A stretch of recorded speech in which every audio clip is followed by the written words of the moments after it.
Olá, irmãos, que a graça e a paz do nosso Senhor e Salvador Jesus Cristo seja com cada uma das nossas famílias. Que bom que você está conosco aqui na Escola Bíblica da Primeira Igreja Batista de Irajá, mas eu quero te convidar também a estar presencialmente conosco, todos os domingos às 8h30 e 10h30 da manhã em nossa igreja. Vamos à nossa lição, vamos orar? Obrigado, Pai, por mais um tempo de estudo da Tua Palavra. Nós te glorificamos porque agora nós podemos nos dedicar a aprender mais de Ti. Seja o nosso professor nesse momento, que Teu Espírito Santo fale aos nossos corações. Essa é a nossa oração, em nome de Jesus. Amém.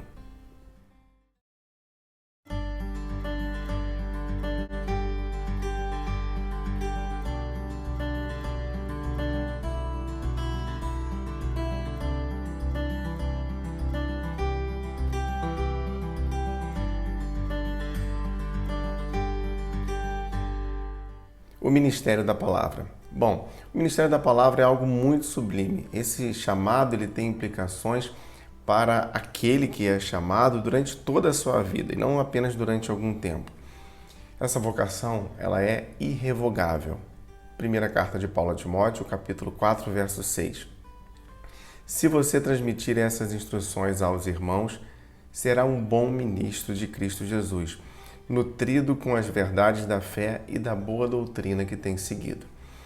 Um ministério da palavra, ou um ministério pastoral bem-sucedido, é aquele que é exercido segundo a boa vontade e direcionamento que vem do próprio Senhor. A vocação para o ministério da palavra. O ministério da palavra é o serviço ao Senhor através da exposição das Escrituras Sagradas, para a edificação dos irmãos e também salvação dos perdidos. Trata-se então de uma vocação recebida da parte de Deus, que deve ser exercida dentro e fora do ambiente eclesiástico. Segunda carta de Paulo a Timóteo, capítulo 4, verso 2. Pregue a palavra, esteja preparado a tempo e fora de tempo, repreenda, corrija, exorte com toda paciência e doutrina.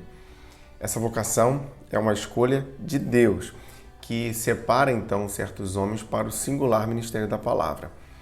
Segunda carta de Paulo aos Coríntios, capítulo 2, verso 17. Ao contrário de muitos, não negociamos a palavra de Deus visando lucro. Antes, em Cristo, falamos diante de Deus com sinceridade, como homens enviados por Deus. Bom, então não pode ser perdido o senso da transcendência, ou seja, daquilo que é divino da missão. A certeza, então, de que Deus é quem está comissionando.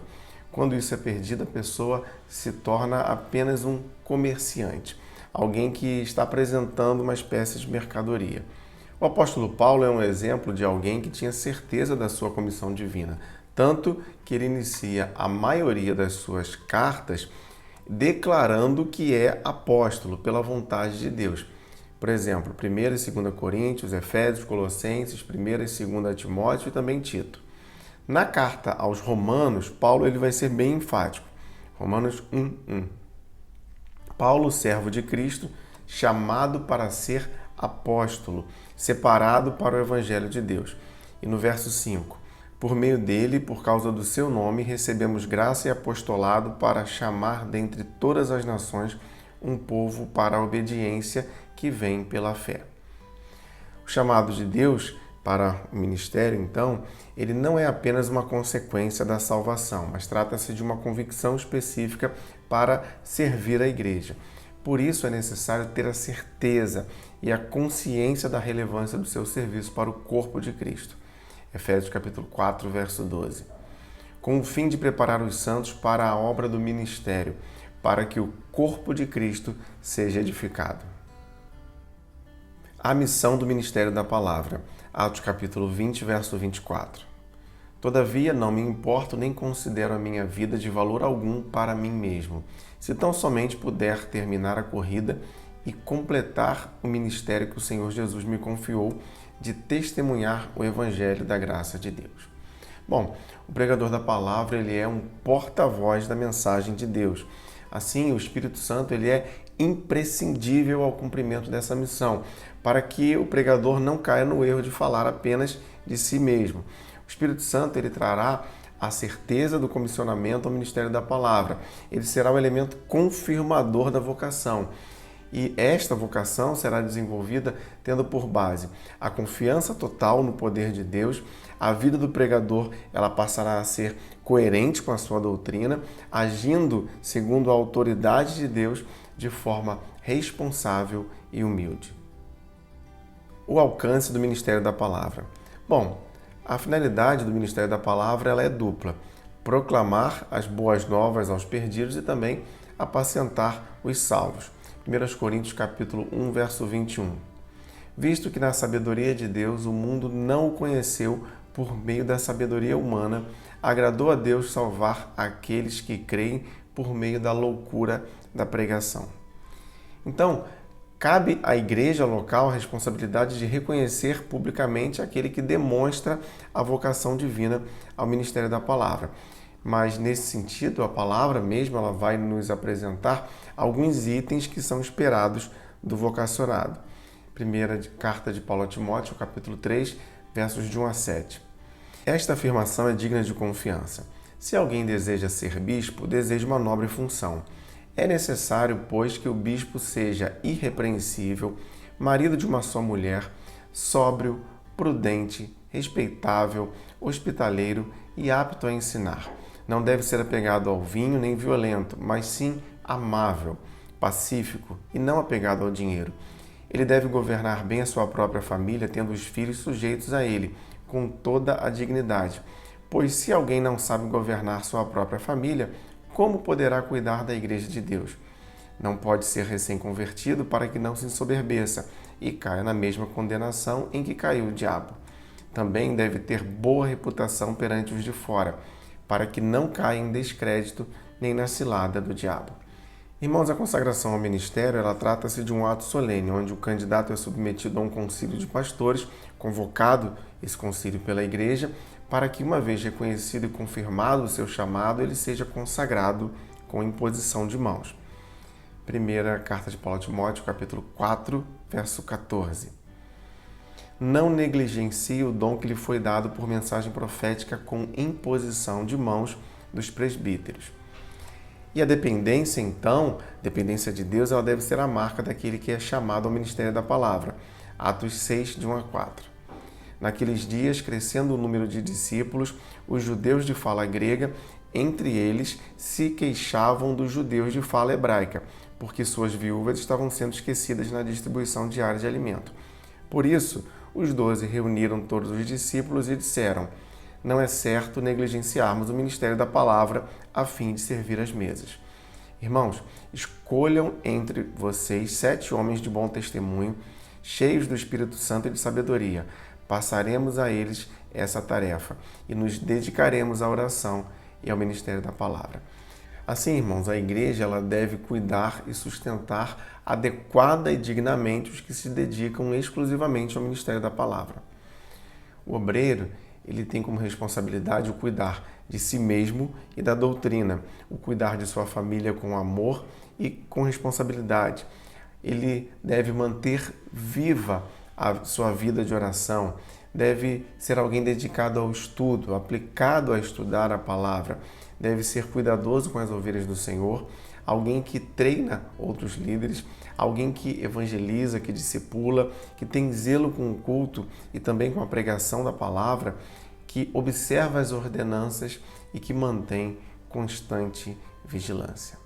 Que o Senhor abençoe o estudo da sua palavra aos nossos corações. Vamos orar mais uma vez. Pai, muito obrigado pela tua palavra e hoje nós estamos diante de qualidades de um obreiro, diante de um ministério tão sublime. Nós queremos nesse momento orar pelos nossos pastores, pedindo que o Senhor guarde cada um deles, cada família deles, de modo que eles continuem sendo bênçãos para nós e que eles estejam protegidos, guardados sempre em tuas mãos. Nós consagramos esse tempo a ti e oramos em nome de Jesus. Amém.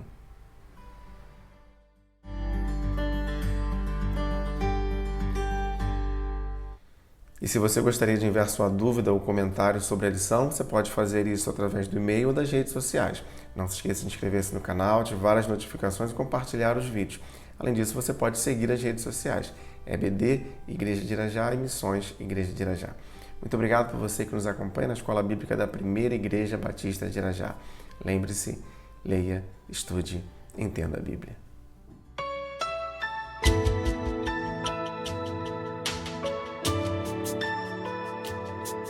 Nesse grande ajuntamento, somos parte da missão de pregar o Evangelho, anunciando a salvação.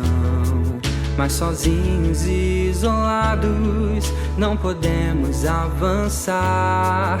É preciso de mãos dadas, lado a lado trabalhar. A urgência nessa obra, vidas há pra restaurar. Se unirmos nossas forças, não iremos fraquejar.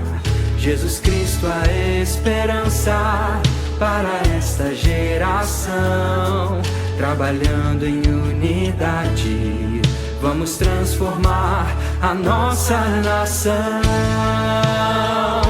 Somos um corpo em Cristo, somos a luz que brilha aqui, anunciando o Evangelho.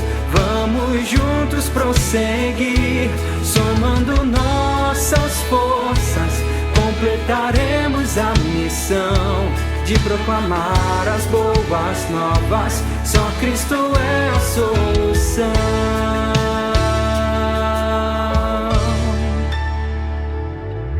A urgência nessa obra, vidas há pra restaurar. Se unirmos nossas forças, não iremos fraquejar. Jesus Cristo, a esperança para esta geração.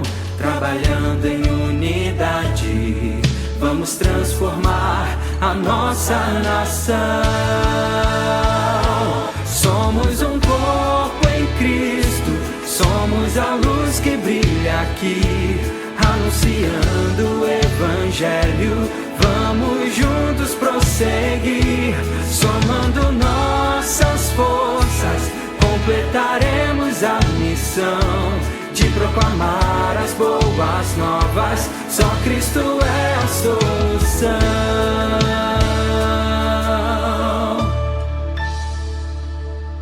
Havemos de colher, havemos de colher. Ó, quão jubilosos havemos de colher, havemos de colher, havemos de colher. Frutos abundantes havemos de trazer. Somos um corpo em Cristo, somos a luz que brilha aqui, anunciando o Evangelho. Vamos juntos prosseguir, somando nossas forças, completaremos a missão de proclamar as boas novas. Só Cristo é a solução.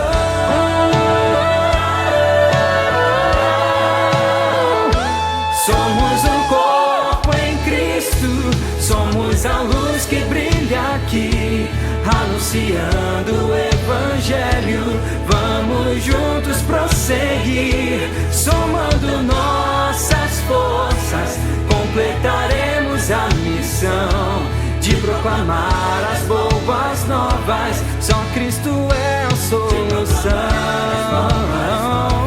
Só Cristo é a solução. Só Cristo é